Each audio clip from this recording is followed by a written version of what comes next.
우리는 하나님과 늘 경쟁하는 삶을 살죠. 떨어져서는 우리의 삶의 의미를 찾을 수가 없습니다. 오늘 시편 109편 1절 이하의 말씀으로 구원하시는 하나님이라고 제목으로 오늘 말씀을 나누려고 합니다. 혹시 그림 한 장 보죠? 대번에 알아차릴 수 있는 그림의 의미입니다. 마치 육신의 손으로 형상화되어 있긴 한데 하나님의 손을 뻗고 있는 우리를 붙잡으신 그 모습을 그려놓은 그림입니다. 우리는 하나님을 떠나서는 살 수 없는 존재, 믿음의 삶을 표현할 때 그렇게 이야기할 수밖에 없죠. 하나님의 손길에 붙잡힌 바 되고 하나님의 은혜 가운데 살아가는 존재, 그것이 믿음을 가진 우리의 모습입니다. 제목이 구원하시는 하나님, 여기에 걸맞는 그림을 보았습니다. 신앙의 위대한 선배들이 역사의 기록 속에 많이 나옵니다. 여러분, 새로운 청교도 운동과 복음주의 탄생지 영국에 그 유명한 설교자가 있었습니다. 그 사람의 이름은 찰스 스펄전이라고 하는 이름인데요. 이 사람은 19세기에 전 세계를 통틀어서 설교자로서의 영감을 주고 또 목사로서 목회를 하고 신학자로서 말씀의 의미를 깨닫게 해준 대단한 인물로 알려져 있었습니다. 근데 이 사람이 처음부터 믿음을 잘 가졌던 것은 아닙니다. 많은 위대한 인물들이 폭풍의 시간을 지난 것처럼 젊은 시절이 간단치 않았습니다. 성경이라는 회의도 굉장히 많이 느꼈고 젊을 때 방황하는 모습이 스펄전의 그 모습이었습니다. 항상 자기 자신이 너무 죄인이라고 하는 것에 파묻혀서 해방을 얻지 못하고 항상 우울한 가운데 지내는 사람, 그가 바로 스펄전이었습니다. 그의 젊은 시절 그 어느 때에 정확히 1850년 1월 6일로 나와 있는데요. 그날따라 눈이 엄청 많이 내렸습니다. 그래서 가까운 교회를 찾아갔는데 감리교였습니다. 근데 눈이 많이 오고 교통이 두절되니까 그 예배에 와서 설교할 목사님이 당도하지 못했습니다. 아주 작은 시골 교회였는데 많은 회중 중에 한 사람이 나서서 설교를 대신하게 되었습니다. 어리숙해 보이고 그리고 신학을 했을 법하지 않은 아주 평신도였습니다. 떠나갈 수 없어서 스펄전은 그냥 청년의 마음에 예배를 드리기로 작정을 했습니다. 예배 가운데 설교가 진행이 되었는데 그날 있었던 설교의 제목은 예수를 바라보자 라고 하는 설교 제목이었습니다. 그냥 별 기대를 하지 않고 스펄전 이 청년이 앉아서 설교를 듣게 되었습니다. 근데 설교 내용은 이런 거예요. 너 자신을 의지해 봐라. 실망한 것과 그 어느 곳에도 편안함을 찾을 수 없을 것이다. 하나님을 의지한다고 이야기하는데 하나님을 의지하는 것은 미래적인 것이라 지금 경험하기는 어려울 것이다. 성령의 역사 가운데서 우리의 삶에 성령이 행하신 일을 보라고 말하는데 기다림에 지칠 수 있다. 그래서 이 설교자가 이런 얘기를 하는 거예요. 그 설교의 제목답게 예수를 지금 바라보라. 예수님의 흘리신 두 손을 확인하고 십자가의 죽음, 예수님께서 부활하셨던 것을 내 마음에 깨닫고 그리고 예수 그리스도를 통하여 참된 믿음을 회복해라. 이런 내용의 설교입니다. 젊은 스펄전이 그 이야기를 들으면서 충격을 먹었어요. 지금 내가 만나는 나를 구원하시는 구주는 누구인가? 예수 그리스도라는 거죠. 우리 때문에 피를 흘리시고 십자가에 죽으신 예수, 나중에 혹은 과거의 기억 속에 있는 것이 아니라 현재 나를 붙들고 있다고 하는 것을 강렬하게 말씀 속에 체험하게 됩니다. 죄의 문제를 해결해요. 삶에 있어서 고난과 어려움, 그것을 방황했던 모든 것을 극복하게 하는 예수 그리스도의 참된 구원을 경험합니다. 그래서 젊은 시절의 방황을 멈추게 되고 찰스 스펄전이 신학을 전공한 이후에 아까 소개한 대로 그 당시 19세기의 이름을 떨칠 만한 대단한 영성가요, 설교자요, 목사로 거듭납니다. 우리의 삶의 변화를 가져오는 것이 무엇입니까? 우리의 삶의 능력을 가져오고 우리의 심성과 삶 가운데 이 죄를 극복하게 할 만한 구원의 능력은 어디서 오는 것입니까? 머리로 이해하는 예수님이 아니고 지금 당장 피 흘리셔서 나를 만나주시는 예수 그리스도를 경험할 때 우리는 구원의 은총을 경험할 뿐만 아니라 내 삶에 펼쳐져 있는 수많은 어두움과 우리를 파괴해 오는 죄의 문제를 해결할 수 있다. 오늘 예배하면서 우리 누굴 만납니까? 그 당시에 200년 전이잖아요. 그 당시에 설교로 선포되었던 피비신 예수. 우리의 삶, 우리의 고통, 죄 가운데 헤매는 우리의 모습을 구원하셨던 그 예수 그리스도. 여러분 이 시간도 우리가 그 예수님을 만나게 되는 줄로 믿습니다.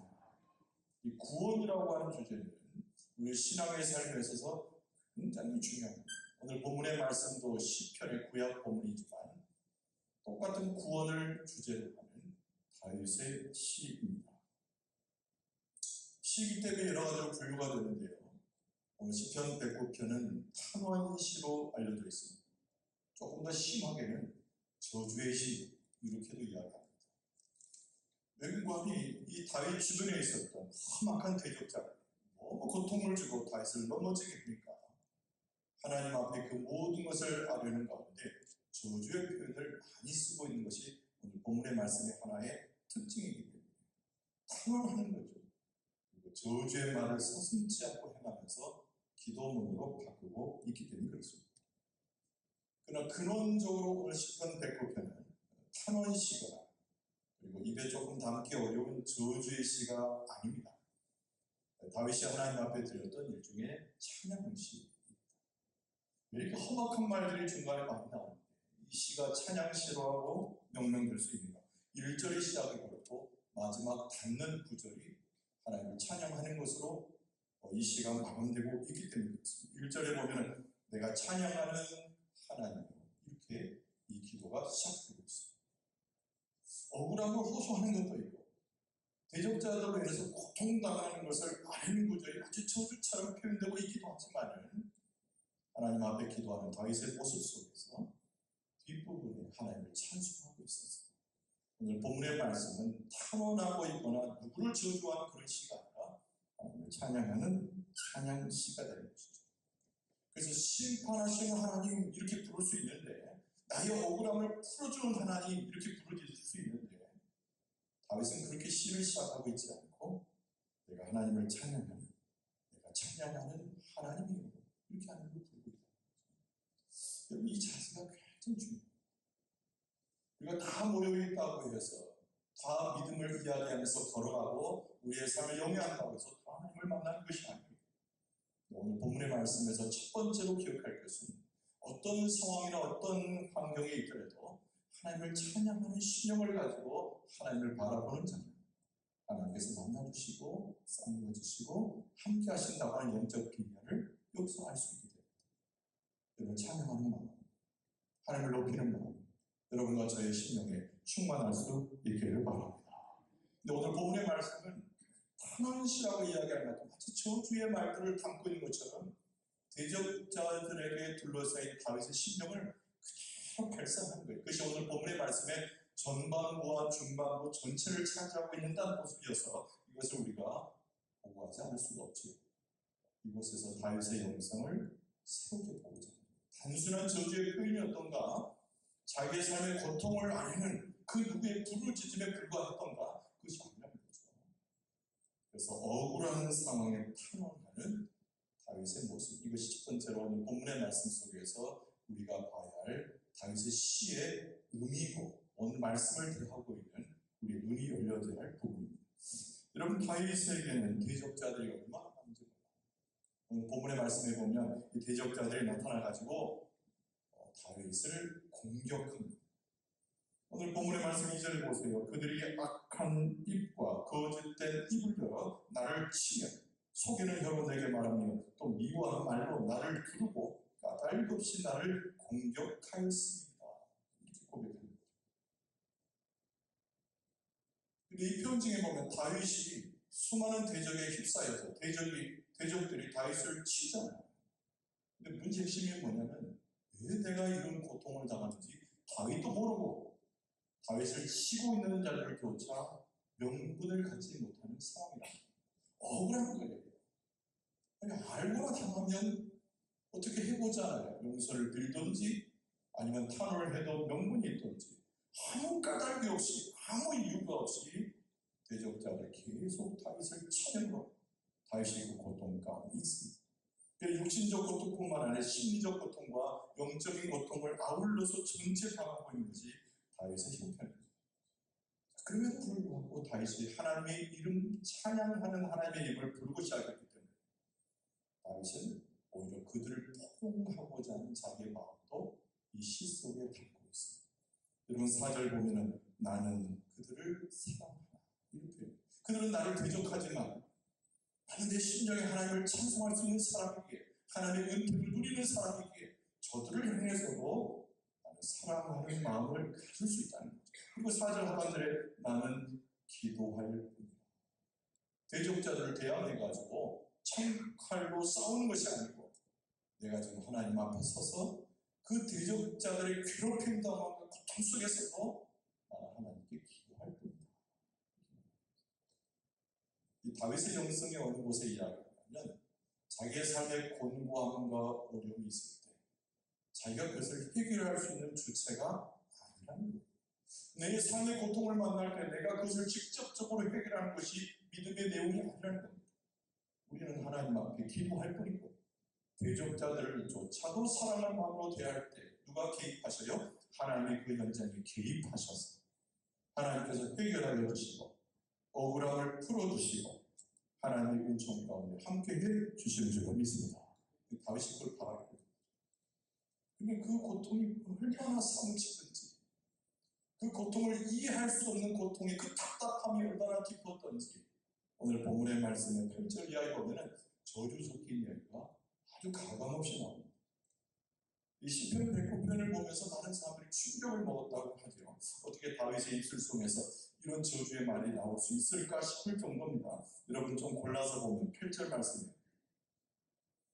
나를 대적하는 그들, 그의 연수를 짧게 하시며 그의 직분을 타인이 빼앗게 하시며 9절에 그의 자녀는 고아가 되고 그의 아내는 과부가 되며 10절에 보면 그의 자녀들을 유리하며 구걸하고 그들의 황폐한 집을 따라 빌어먹게 하소서 16절에 그가 인자를 베풀 일을 생각하지 아니하고 17절에 복이 그를 멀리 떠났으며 18절에 보면 또 저주하기를 옷 입듯 하더니 저주가 물같이 그의 몸속으로 들어가며 기름같이 그의 뼛속으로 들어간다.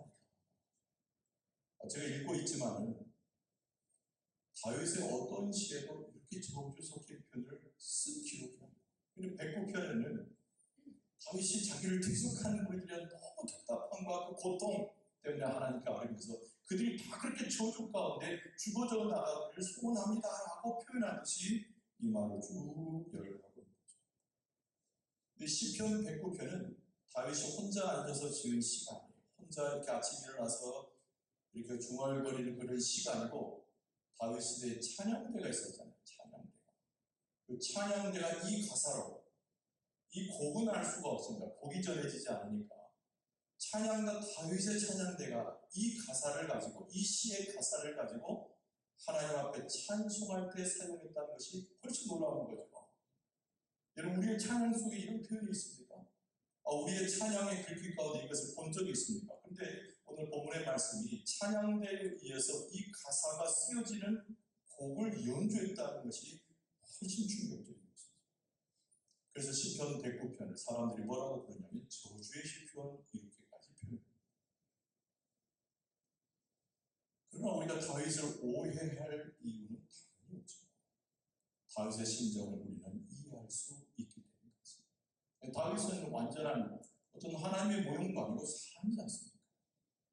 억울하면 억울하다 이야기하고 고통스러우면 고통스럽다고 이야기하고 미움이 들면 미움이 있다고 이야기하는 사람이고요.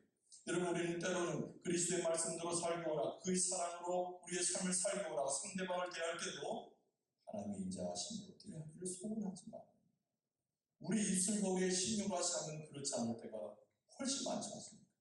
저주의 입술을 이야기하고 욕을 하고 다른 사람에 대해서 내 마음의 불편함을 전혀 가감 없이 드러내는 모습이 우리 모습 아닙니까? 심지어는 기도하는 자리에 와서 너무 분이 풀리지 않아서 하나님 앞에 마치 이 다윗에 쓰고 있는 이 저주의 시편처럼 하나님 앞에 그렇게 하려는 것이 우리의 모습이기 때문에 사실은 이해할 수 있는 것이죠.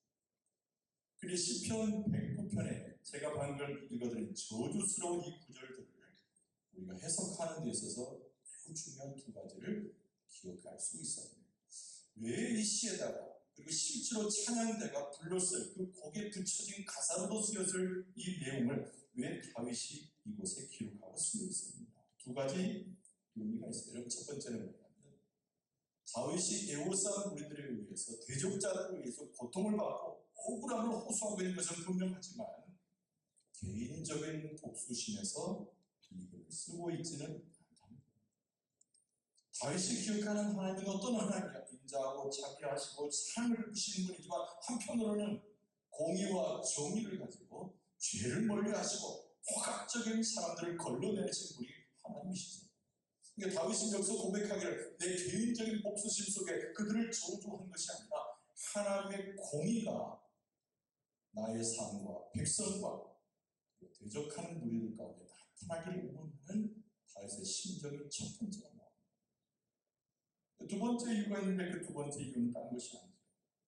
이 모든 문제를 해결하는 방식에 있어서 대적자들이 물러가고 패하고 물러가는 모든 방식에 있어서 내가 스스로 나서서 창칼을 들어서 그 방법을 동원하지 않겠다는 것이죠. 누구에게? 하나님께 탄원하고 있는 거죠. 하나님 앞에 찬양의 하나님을 부르면서 기도하고 있는 거잖아요. 그러니까 이 대적들을 물리쳐 주시고 대적들을 패하게 하시고 대적들을 하여금 멀리 떠나게 하신 이는 내가 아니라 하나님이시다. 할렐루야.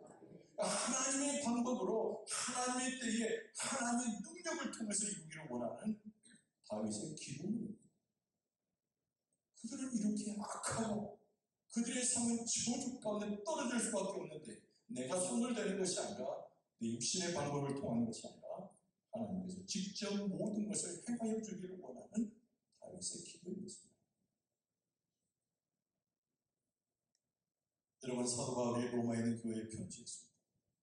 억울함을 경험합니다. 초대교인들도 오늘 본문의 말씀은 다 이상의 고통입니다.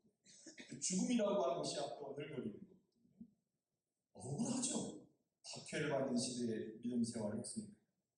그래서 사도 바울이 로마에 있는 교회에 편지합니다. 로마서 12장 19절 하반절에 보면 기록되었으되 원수 갚는 것이 내게 있으니 내가 갚으리라고 주께서 말씀하시니라. 구약 성경이든 신약 성경이든 하나님의 역사는 예적이든 지금도 앞으로도 하나님께서 주관자가 되셔서 인애와 사랑을 베푸시려고 하나님이시지만 공의와 정의를 행하셔서 당신의 백성은 보호하시고 사탄의 권세 아래서 포갑적인 일들을 하는 자를 심판하시는 이도 주권자 하나님이시다라는 거예요. 할렐루야. 할렐루야. 다윗이 그것을 믿는 거죠. 그래서 다윗이 자기가 왕인데도 불구하고 창칼과 군사를 동원할 수 있음에도 불구하고 그렇게 하지 않고 하나님 앞에 나와서 먼저 기도하며 탑니다. 그리고 자기 심정을 보호하는 거예요. 나는 하나님을 원망하는 존재가 아니라 나는 하나님의 역사를 불신하는 존재가 아니라 나는 하나님을 찬송하는 존재입니다. 나는 사랑으로 대하고 기도한 것이요 하나님은 찬양받기에 합당하십니다 라고 고백하면서 은혜에 둘러서 자기 모습 가운데 환경 속에 있는 모든 것들을 하나님의 방식으로 처리해 줄 것을 하나님 앞에 간곡히 기도합니다. 여러분, 우리의 삶에 있어서 하루에 여러 번씩 만나잖아요. 억울한 일을 얼마나 많이 만납니까? 정직하게 살려고 하고 그리스도의 이름으로 살려고 하고 하나님의 뜻대로 행하려고 할 거예요. 과거보다 훨씬 많은 산적인 고통들이 우리를 부를 때가 너무 많다. 몸도 건강했으면 좋겠는데 몸도 더 나빠지는 것 같아. 내 삶에 있어서 재물도 떨어지고 내 삶이 형편해지고 없어지는 것 같아. 여러분, 그럴 때 우리는 어떻게 해야 됩니까? 하나님을 원망하는 자가 아니라 내 방법대로 내가 행할 대로 내가 찾아서 내 자굴집을 세우는 것이 아니라 하나님 앞에 기도하고 찬송하게 됩니다. 하나님께서 나서시고 개입하시고 역사하셔서 우리의 문제를 해결해 줄 뿐만 아니라 하나님의 공의와 정의로서 다스려 주실 줄 믿습니다. 그래서 오늘 본문의 말씀 가운데 다윗이 있지 않은 것은 하나님 앞에 나가서 기도하는 자기를 구해달라고 기도합니다. 여러분, 우리가 너무 힘들면 나를 살려달라고 그 누구에게 찾아가고 싶어요. 돈 없으면 돈 많은 사람에게, 힘 없으면 권력 있는 사람에게 가서 살려달라고 예언하면 혹시 나를 살려주고 필요한 것을 공급해주지 않을까. 불쌍한 우리 영혼은 당연히 그 생각하죠. 여러분 꼭 기억하세요. 우리를 구원해주시고 우리를 살려주시고 우리를 채워주시고 공급하시고 함께 하실 분은 우리 여호와 하나님이신 줄 믿습니다. 다윗이 다른 곳을 찾아가지 아니하고 정수리가를 찾아가고 사울처럼 엉뚱한 데 힘을 찾아가고 저 제국의 큰 나라를 찾아가는 것이 아니라 하나님 앞에 나와서 기도합니다. 구원을 위한 다윗의 기도죠. 그래서 탄원시로 저주의 시로 끝나는 것이 아니라 하나님의 구원의 손길을 경험하기 원하는 다윗의 심정력에 담겨져서 하나님 앞에 드려집니다. 그런데 여러분 여기서 기억할 것은 다윗이 하나님 앞에 구원을 요청할 때 무엇을 의지하고 있는가를 기억할 필요가 있어요. 무조건 하나님 앞에 가서 살려주세요 그것이 아니고 하나님의 어떤 분의 그 성품에 있어서 인정하신 거예요. 다윗도 실수하고 다윗도 죄 짓잖아요. 그러니까 하나님 앞에 가서 저 우리들과 내가 구분되지 않으면 어떨까라는 걱정이 있는 거죠. 그래서 내가 하나님을 찬송하니 하나님이 인정하신 때문에 나를 사랑하는 하나님이 인정하신 때문에 나를 구원하여 기억하실 것이다. 그래서 오늘 본문의 말씀에도 나오지만 이 다윗이 하나님이 인자하심이라는 성품, 우리 백성을 또 나를 구원해 주신 하나님의 그 역사를 기억하면서 하나님 앞에 나가서 기도하고 있다. 그래서 자기 자신의 신념과 삶의 형편을 낱낱이 구합니다. 나는 가난하고 궁핍하고 내 중심이 상해져 있습니다. 22절 말씀에 보면 나는 가난하고 궁핍하여 나의 중심이 상함이다. 뭐라고 표현했습니까? 석양의 그림자가 사라지듯이 내 인생이 그렇게 사라지는 슬픔이 있습니다. 23절에 나는 석양 그림자같이 지나가고 오겠습니다. 한철의 메뚜기처럼 내쳐지는 인생입니다. 또 메뚜기같이 불려가고 무릎이 흔들리고 수척해진다이다. 24절에 보면 금식함으로 내 무릎이 흔들리고 내 육체는 수척하고 여기서 수척이라고 하는 것은 단순히 관절염 걸려가지고 이렇게 뼈가 아픈 그 정도를 이야기하는 것이 아닙니다. 여기서 말하는 수척은 굉장히 영적인 의미를 가지고 있는 너무나 절망적인 상태에 이르러가지고 희망조차 가질 수 없이 내 삶의 죽음 가운데 희미해지는 상태를 수척이라고 표현합니다. 내가 그렇게 되었다는 겁니다. 대적자들로 인해서 내가 사람이기 때문에 쫄아드는 내 심정과 실망 때문에 내가 그렇게 되었다고 고백하는 거예요.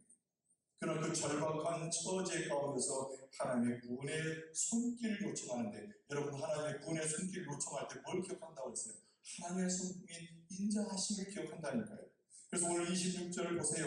여호와 나의 하나님이여 나를 도우시며 주의 인자하심을 따라 나를 구원하소서.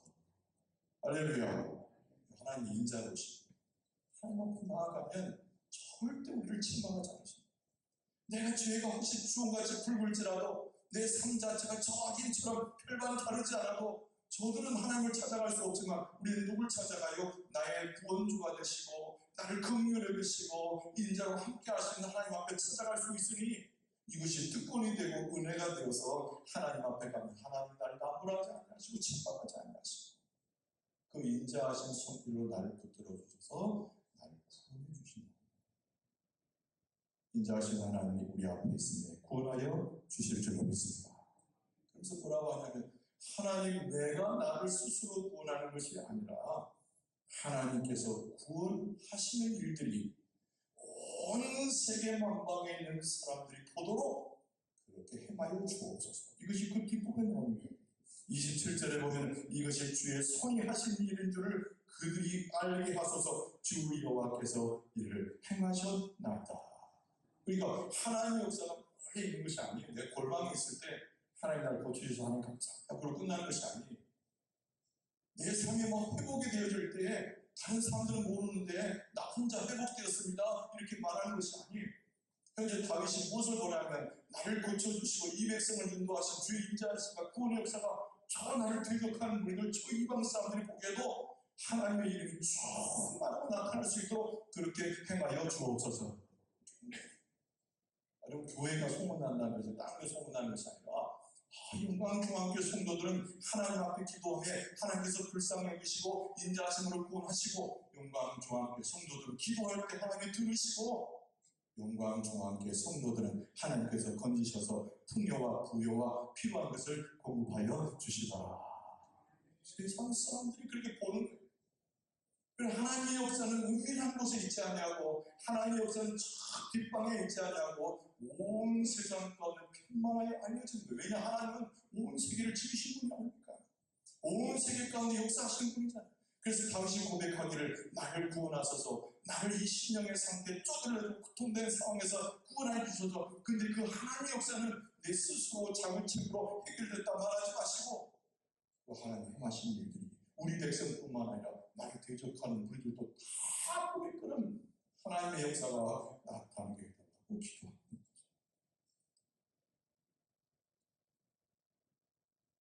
그래서 하나님의 역사는 어떤 역사입니까? 하나님의 역사는 우리를 붙잡아 주시고, 하나님의 역사는 공의로 행하여 주시고, 선악간에 구분하며 우리를 구원하시는 하나님의 역사인 줄 믿습니다. 내 괴로움이 끝나는 거예요. 제발 괴로움 가지고 혼자 괴로워하지 마시고 하나님 앞에 나오면 공의로서 사랑으로서 품어주는 한 역사 가운데 내가 괴로움의 상태에서 노임을 받게 될 줄 믿습니다. 왜 그래요? 하나님의 영광이 거기에 나타납니다. 하나님은 당신 자신의 영광을 위해서, 하나님의 이름이 평만해지길 원해서, 하나님의 말씀, 하나님의 이름이 전 세계에 알려지기 위해서 우리를 고치시고 쌍이 고치시고 해결하시고 우리 괴로움에서 우리를 해방시키신 분이 여호와 하나님이십니다. 그래서 하나님의 영광을 드높이면서 다윗이 하나님의 이름을 위해서 내 괴로움을 끝내고 내가 하나님 앞에 기도하여 응답하여 주시고 내가 찬송을 올려드릴 때 내 찬송을 받아 주옵소서. 이것이 그래서 저주의 시가 아니고 하나님을 드리는 찬양입니다. 하나님과 확신을 가지고 나가는 다윗의 모습입니다. 여러분, 구원에 대한 감사와 찬양이 어디 나옵니까? 오늘 본문의 말씀에 30절과 31절에 유감없이 나와요. 근데 30절은 어떻게 되고 31절이 이어져요? 여러분, 30절 보면 내가 입으로 여호와께 크게 감사하며 많은 사람 중에서 찬송하리니. 왜요? 왜 찬송합니까? 31절에 그가 궁핍 환자의 오른쪽에 서서 그의 영혼을 심판하려는 자들에게서 구원할 것입니다. 하나님 구원하시니까 내가 하나님을 찬송한다니, 이게 확신이에요. 확신. 여러분, 하나님 앞에 기도하는 자가 뜨뜻미지근해가지고 반은 믿고 반은 안 믿고 하나님을 찾아가는 자가 다른 것에도 두고 하나님 말 안 들으시면 다른 곳에 간다, 이거 절대 그래가지고는 하나님의 응답을 받을 수 없어요. 우리의 찬송을 드릴 때도, 하나님께 기도할 때도 하나님만이 우리의 구원주가 되셔서 내 기도를 들으시고 회복시킨다는 100%의 믿음을 가질 때 하나님께서 내 찬송을 들으실 뿐만 아니라 오늘 말씀에 기록한 대로 나를 심판하려고 하는 자들에게서 나를 구원해 내실 줄로 믿습니다. 그것이 사탄의 권세이건 내게 닥쳐온 불행이건 나를 건강으로 무너뜨리게 하는 것이든 어둠의 권세, 모든 것을 지체하는 거예요. 우리 하나님을 찬송하고 하나님을 철저히 믿게 되면 하나님께서 우리를 회복시키시고 함께 하시는 구원의 역사를 이루어 주실 줄 믿습니다. 여러분, 우리가 살아가면서 그냥 말씀을 마치려고 하는데, 여러분, 우리가 살아가면서 항상 즐겁기를 바라지만 그렇지 않아요. 예수 믿고 나서 내 삶이 항상 풍족하길 바라지만 그렇지 않아요. 예수 믿었더니 하나님 안에 있더니 어둠의 세력들이 우리를 주장해가지고 우리의 삶을 괴롭게 하는 세력들이 늘 우리 옆에 있다는 겁니다. 그러나 그때쯤은 하나님 앞에 나와서 죄악을 하나님 앞에 나서 억울함을 오히려 손을 기도하고 하나님의 심판이 임하되 내게 임하는 것이 아니라 나를 넘어뜨리게 하는 악의 세력에게 하나님께서 심판을 내리심을 확신해야 될 줄로 믿습니다. 우리는 재판장이신 하나님, 우리의 모든 중심에 서서 공의와 사랑을 베푸신 하나님, 그 하나님을 믿고 가면 됩니다. 그 믿고 갈 때 하나님께서 우리를 구원해 주시고 우리를 보호해 주시고 우리가 어둠의 세력들을 물리쳐 주셔서 하나님의 영광 가운데 축복을 받을 수 있도록 역사하여 주실 줄로 믿습니다. 중요한 것은 우리가 처해 있는 자리에서 확신을 가지며 오늘 다윗의 모습처럼 처음부터 그리고 마지막까지 하나님을 찬송하는 것이 우리의 본 모습입니다. 하나님을 찬송할 수 있길 바랍니다. 하나님을 찬송할 수 있길 바랍니다. 하나님의 은혜를 기리고 그 찬송할 수 있길 바랍니다. 확신 가운데 찬송할 수 있길 바랍니다. 하나님께서 우리의 찬송의 소리를 들으시고 그 모습을 보시고 믿음을 확인하시고 하나님께서 역사하실 텐데 여러분 승리는 우리의 것이 되고 하나님은 영광을 받으며 우리의 삶 자체는 하나님의 기적을 경험하게 될 줄로 믿습니다. 다시 한번 주의 말씀에 우리에 서서 내가 너무나요 고통스러운 상황이 되어도 하나님을 진짜 믿는 믿음 가운데 찬송하면서 승리를 거두고 계신 하나님을 따라 정말 하나님의 영광에 놀라운 축복을 받는 여러분과 저의 모습 되어줄 수 있기를 주의 이름으로 축원합니다.